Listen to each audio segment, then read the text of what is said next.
A child returns home from the hospital after being hit by a truck. How to avoid St. George Marathon's traffic, and a St. George police officer receives an award. You're watching St. George News at 5. Good afternoon, I'm Amy Bennett. The child who was transported to Las Vegas after being hit by a truck a little more than a week ago has returned home with her family. Here's Cody Blowers with the story. 7-year-old Emory Burke, who was flown to a trauma center in Las Vegas, Nevada on the night of September 24th, was released from the hospital over the weekend and arrived home to a celebration that included a parade as the street was adorned with balloons, posters, and banners, while the family, friends, and neighbors lined the street to welcome the youngster home. The child's aunt, Kate Story, told St. George News, "While Emory certainly has a long road of recovery ahead of her, the youngster is doing amazingly well." Thanks, Cody. This Saturday is the St. George Marathon, which means there will be traffic delays, detours, and closures. Here's Emory Kessler on what to expect heading into the weekend. Nearly 7,500 people will be running in the St. George Marathon and associated half marathon this Saturday. Accompanying them will be an army of race officials, volunteers, and the inevitable road closures and traffic impacts they create. While the race is this Saturday, some streets in downtown St. George will begin to be closed to traffic on Thursday and Friday leading up to race day. Segments of road in downtown St. George between Vernon Wortham Park and Diagonal Street will be closed on Friday and Saturday. On race day, additional closures will include Diagonal Street up to Bluff Street and northward up State Route 18 to the starting line in Central. Motorists are advised to be mindful of the traffic closures and expect heavy traffic delays on race day. Thanks, Maury. The Washington County Conservation Plan Committee proposed a major budget increase for fire prevention and restoration. Alicia Lundgren has more on the story.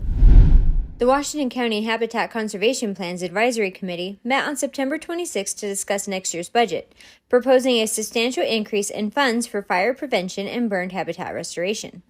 Wildfires are one of the top threats facing Mojave Desert tortoises, which are federally listed as threatened.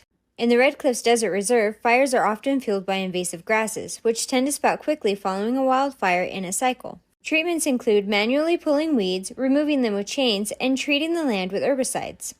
Curtis Roundy, a biologist with the Utah Division of Wildlife Resources, encouraged the committee to consider multiple options. I guess the message is there's lots of tools out there. There's lots of things out there that we can do. There's times of the year where we can work and not negatively affect the tortoise. Following multiple presentations, the committee unanimously approved the budget proposals, including $25,000 budgeted for fire prevention and restoration, with $175,000 as a contingency. The proposed budget still needs to be approved by the Washington County Commission. Thanks, Alicia. Whether you're looking for produce, adorable animals, or natural bath and body products, this enterprise farm has it all. And Jessie Bang has the story.